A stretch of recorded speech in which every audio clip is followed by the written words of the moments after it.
Why do we expect people to change if we never show them how to change? This is Changeability. It's real change for real people, and we keep it real simple. Today's guest is a organisational psychologist. He's a leadership expert, executive coach. He's a certified speaking professional. He's an author, and he does a whole heap of other things. Welcome, Clifford Morgan. Where does this podcast find you? I am in the beautiful sunny Brisbane at the moment. It's a bit colder than what we're used to normally, but it is a wonderful day here. And thanks for having me on, Julian. It's great to have a chat. Yeah. And so I'm in Brisbane as well. What people don't understand about Brisbane is that we have these glorious winters. I mean, it's absolutely glorious, except for the houses that we live in, because we're in a subtropical climate. You know, think of it like Florida for most of the year, but we just have this winter where the nights and the mornings get cold, and we have these wooden houses. You know, if you live in an old house, it chills down, and it's like I'm sitting here outside. It's beautiful in the sun. I'm sitting here in this jumper because it's freezing in here. The All gaps right. in the floorboards. Yeah. Give us a thumbnail sketch of who Clifford Morgan is. Cool. So, look, my story started back in the military. I was in the Air Force for a number of years as a weapons instructor and a patrol commander. And when I hung up my boots and rifle full time, I went and studied psychology. And so I'm a fully endorsed organisational psychologist. That means I specialise in taking psychology and applying it in the workplace. And for the last 7 years, I've been consulting into different businesses from various different industries and helping their leaders get the most out of their people in the workplace. So how In do a you come? nutshell, that's me. Yeah, how do you come out of the Air Force and decide that you want to do psychology and organizational psychology? What was the trigger for that? I laugh and say that I had nothing else better to do. And in reality, that is the case. My dad tried to get me to do psychology when I left school. And I actually said, no, there's no way I'm doing that, because the only people that become psychologists are those that are so broken, they want to learn how to fix themselves by fixing other people. And I still maintain there's a couple of people in the industry for that reason.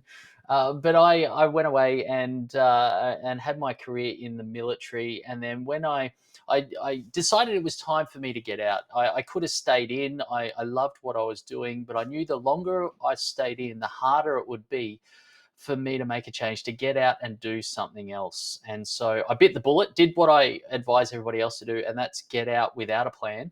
And so I'm sitting around and didn't have a direction I was going to head in. And talking to my dad one day, he said, well, why don't you give psychology a crack? And I literally didn't have anything else better to do. So I tried it and I absolutely loved it and haven't looked back. Look, I Uh, concur with that. And I think it's a good learning point here for anyone younger who might be listening, is that when I left school, I mean, I did really well at school if you don't count learning. I just, it was not, it did not go well. And I wagged so much of year 12, but I took myself to the state library and I read every book on photography, every book on photojournalism, I could get my hands on. And I read between the lines. And what I understood was that if I wanted to be a photojournalist, it was not going to happen here in Brisbane because it was always somewhere else in the world. So I just decided I needed to get out into the world, and I just needed any vehicle that I could. I was literally walking down the street. I saw a bus shelter with an army recruitment poster on it, and it had these soldiers, and they had their rifles down. But the thing that struck me was they were in pine trees. Now, we live in Australia. It's a eucalypt environment. And I just thought, I made the connection, pine trees, somewhere that's not Brisbane, maybe that's my path. And literally 7 days later, I had joined the army. So, and in similarly, I mean, I did my time. I got tons of value in there, but I decided it wasn't for me. And I left not knowing what I was really going to do. But the point was, it's just taking chances, seeing a potential opportunity and taking it, and being happy with the uncertainty, which seems to be a big problem so many people have. Well, I mean, it's a human condition, isn't it? you know, we love certainty, we don't like uncertainty. Yeah, or if we look at the psychology behind uncertainty, people fear what they do not know. And so, particularly now in what I do, I try and help organizational leaders, lead through organizational change and all the uncertainty that goes around with that. And what I talk about is try and reduce the number of unknowns for people, because you reduce the amount of fear. And that's something that's really important for leaders if they're trying to lead people through. But the reality is, there's, as individuals who are leading ourselves, there's a responsibility we have to take, and really if we are going to be successful and achieve our potential and everything we can, we've really got to be comfortable with being uncomfortable, to be able to sit with uncertainty and ambiguity, and trust that we will be able to navigate that, even if we don't know what often what two or three steps are. Often we know what the next step is, but we don't know what the step after that is. And trusting that, once we take that next step, we'll be able to see the following step. And that's, something that I often work with people in a coaching relationship with, currently. So, what do you think the connection is between self leadership and then taking that into with yours with organizational psychology, basically telling other people this is how you lead? Is it important in your eyes to have lived experience with that? I think so. So what I would say is, there's in importance to have lived experience. It doesn't necessarily need to be the same lived experience. And so what I mean by that is that, um, just because you haven't done something doesn't necessarily mean you can't help and support somebody to do that same thing. And that's, one of the I spend a lot of time equipping leaders with coaching skills. And if you have this art of coaching and asking questions, you can help the person figure out where they need to go and what they need to do, even if you haven't done it yourself, right? And in that space, coaching, kind of alleviate some of the pressure there. But if we come back to self leadership, like, we've got to understand ourselves. And I love the quote that John Maxwell makes, is the most difficult person that you'll ever lead is yourself, right? And in so many cases, that's true. And if we can't understand how we deal with change, we'll have no idea around how other people deal with change. If we don't know what motivates us, then we will really struggle to help motivate other people. And so, this self awareness piece is really a trigger for allowing and facilitating our ability to be aware of what's going to be necessary for others. And then I guess the other piece to that is, the, I guess, credibility piece as well, and responsibility piece. If we're not responsible for ourselves, we can't expect other people to be responsible for their behavior. And if we can't lead ourselves through change, then we can't lead others through change as well. So, a bit of a link there. I think it's the key. I think that the stumbling block for a lot of people is, they think, I have to have done the very thing that I'm asking somebody else to do, or to have navigated the very specific change that I'm asking other people to navigate. And that's not necessarily the case. There's transferable principles and skills that I think um, are really important. Yeah. What, so, is there something that you have done personally that you never thought you could do? Um, never thought I could do. I don't want to sound arrogant in this, Julian, but I grew up. Um, I grew up with my dad telling me that you can do anything that you put your mind to.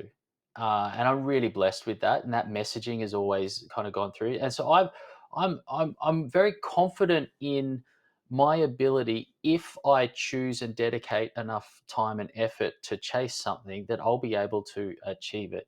Um, and so the question is, what do I want to achieve, really. So there's been some big changes that I've had to navigate that I've actually found really difficult. But I've always, if I stop and I think about, hey, Morgs, you can actually do this. Just slow down, which I think is a big one when we navigate through change. We try and do it too fast. Slow down, think about what you're doing, think about what the next step is, and then let's keep going through that. Um, so, I mean, if I think of specific changes, there was the transition out of the military into civilian life, which I'm, one that um, is a pretty significant one. And for me, I think the big change there was how I communicated to people. Um, Military environments are very structured organization, is very direct, and necessarily so for the job that they need to do. And I remember my first leadership role outside the military. I thought, I'm a good leader. This is going to be easy. Nobody's going to be shooting at me. It's going to be fine, right? And then 1 month later, I put down the phone, and that was the last team member. I'd lost every single person on that team. And that causes a bit of self reflection, and you go, okay, cool. So I've got to make some changes there. And a big one was around how I communicated and how that made people feel, and yeah. So just one example of a big change that I have navigated. Yeah, it's. I mean, I had a different experience. What was your role in the Air Force? So I started out as a what they call an airfield defence guard, and so for those that don't know, that's basically infantry skill set but defending air bases. And so I was a weapons instructor, a patrol commander for many years. Um, Now when I put the uniform on, it's as a reserve psychologist commissioned. So my role is slightly different. But back then, yeah, it was very much that kind of infantry mindset, skill set. And Um, what rank were you? it was leading air craftsman at that point. Right. Yeah. Okay. So you weren't a commissioned officer. No, no. No. Okay. But the point is, there is that you didn't have leadership training back then. As No, I did. So I'd been trained as a patrol commander. I'd been trained to lead, small teams on the combat field, right? And so but again, the demographic of those teams, the environment of those teams, while I was successful in that context, changed the context, it changed the requirements of the leader, the behaviors and mechanisms that are going to lead to success. And I didn't have that leadership agility, that ability to change my leadership style to the changing context, and that resulted in a failure of leadership. But it's through that I, learned a whole lot. yeah, I never had. Again, I mean, my experience was completely different because I was always self-directed in the military as an army sniper. I bypassed the chain of command and worked directly to a battalion commander. But essentially, I had no leadership training. Everything was Right. just self leadership. And Hmm. then for the next 2 decades, as a documentary cameraman, I was like a lone ranger riding the plains out there. I didn't have any leadership training. All my leadership skills have come in the last probably 15 years or so. Right. And the Yep. reason, I just wanted to mention that again, if there's someone listening who's going, well, you need to be born a leader or you need to have these skills set. It's no, it's not the case. Mm. You, I honestly don't think I was mature enough until about 15 years ago to take on leadership roles. And we just all come to these positions in life through different paths at different Mhm. stages. So yeah, just interesting to know that the journey doesn't that because because you aren't something when you are earlier or younger does not mean you are not going to become that person at a later stage in life. 100%. And um, I think being able to be one, have that insight, but two, content with the fact that it will take time, and there'll be a journey. And I mentioned slowing down before. I think one of the problems in society at large across the Western world, particularly, and I think increasingly so with some of the younger generations, is they want everything now, right? And there's a level of perceived impatience, I think, that is there, and being able to say, well, hey, yep, I'll get that, but I'm happy that it's going to take 3 years, 4 years, 10 years, whatever the time frame may be, rather than, hey, I need that in 2 months' time. But your individual journey as well, I don't mean your, but I mean generally our Mm. individual journeys also give us a flavor that Hmm. other people don't have that you have, and only your journey will give you. And in my case, when I studied people for 25 years through my documentary lens, and uh, I was just in awe of what they were doing, but I was embarrassed because I didn't have the confidence to do what they were doing. I Mm. wanted to do it. I had things to say. I was mystified to how they actually did it. And I felt small. I mean, I felt I could be playing bigger. But that opportunity, that in fact, that I played smaller in one sense and stayed behind the lens instead of Mm. moving in front of it, gave me an opportunity. I always consider it my own anthropological lab, my personal lab I had for decades to study people. And that now has enabled me to pull all the lessons that I learned from these people and distill them down into what my messages are now. But that would have Mm. never have happened if I had maybe had some leadership training earlier on that had given me that confidence. I would have been on a different path. Mm. Very much so, and being Yeah. content with the path that you're on and not comparing to other people, is such an important. Well, it's a lesson in and of itself to learn. Yeah. So give me a thumbnail sketch of your message that you take out into the world. Yeah, look, I'm a big believer in transformational leadership, and that term gets thrown around a lot. But really, I guess my the purpose behind what I do is particularly in the military, I've been exposed to the best of leaders and the worst of leaders. And there are leaders that I would gladly follow into battle and take a bullet for. There are other leaders that I gladly throw a grenade under their bed while they slept. And I've seen how destructive poor leadership is, and it tears apart teams, it tears apart organizations. We can look around the world and see countries that have been torn apart by poor leaders, but they also, like, they destroy the individuals, and those individuals not only don't perform in the workplace, but they go home and they can't be the husbands, fathers, mothers, daughters that they could be, and often they take it out on their family, and we get, families get torn apart as well.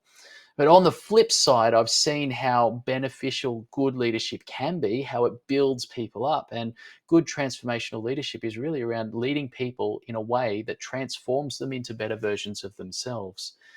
And better versions of themselves means better workers, better teams, better organizations.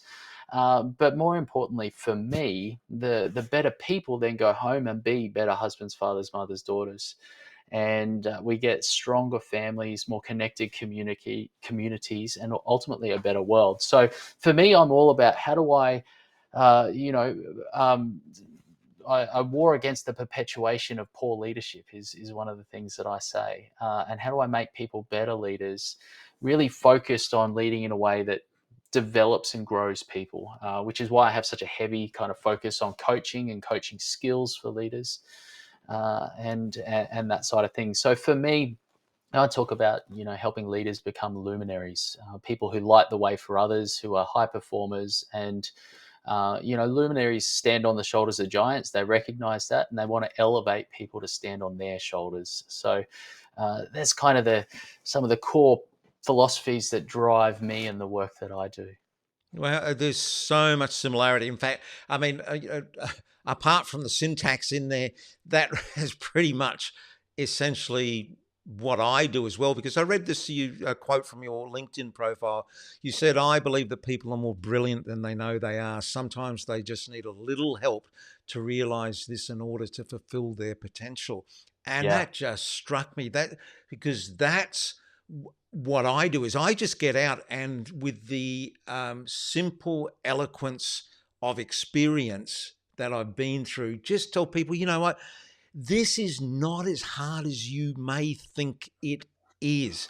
And if just by simplifying down the language and giving them some really simple frameworks to follow, you can just unlock that possibility in people.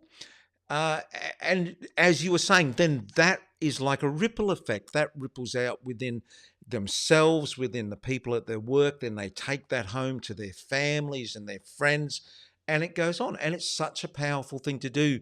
And Mm. it all starts from such little changes, which we would think are insignificant. Mm. But the smallest thing told the right way to a set of ears that is the right time for them to want to hear that can Hmm. create such big changes. Yeah. Completely agree. Yeah, all right. we're we're in agreement with that. Okay, talent or perseverance, which do you think is more important? Is more important. I would say perseverance, hands down. Perseverance is a superpower. One of the things that I will say is I am definitely not the most intelligent person out there. I'm not the most brilliant psychologist. I'm not the most eloquent speaker. I'm not the most motivational of coaches. But I turn up every day, and I will turn up every day. And I think this is something that I learned in the military was, you have bad days that absolutely suck. And it's like, all right, just get through to tomorrow. Just turn up tomorrow and we'll see what happens there. You're in the middle of an exercise, it's raining down, you're covered in mud, you're cold, and it's just like, yeah, just get through till tomorrow, right? And I think that's probably something that I might have had beforehand, but it was definitely built and honed, I think, in the military. And it's something that's really got me through from a business perspective. If we're talking about self leadership, there, majority of businesses kind of fall by the wayside in the first 3 to 5 years. And I'm now in my seventh, eighth year of business, and growing year on year, and doing really well from that perspective. So, and there's a whole lot of change that's been, had to navigate through that time and continue to do that. And I think that's change really is perseverance really is one of the most significant qualities to navigating change. I concur again. I mean, I've always said that extraordinary people are ordinary people who do extra. And I just saw that over and over again. I mean, sure, there are people, we've all got talents and we all, play to those strengths. But the number of people that it's one of the great thing about being a documentary cameraman is rather than like say news, which you're just there for an hour or so and then you're out of people's lives. Documentary, I could be, with people for a day, a week, a month, or sometimes repeatedly over Mm, years. And when you hang around people, you just start to blend into the background and they drop their guard and you actually see the reality. And you just see that all these people who we think are these like amazing people who are so much better than us yep. and are just like us. They all have their problems at home. Mm, They all have their worries that they're trying to plaster over.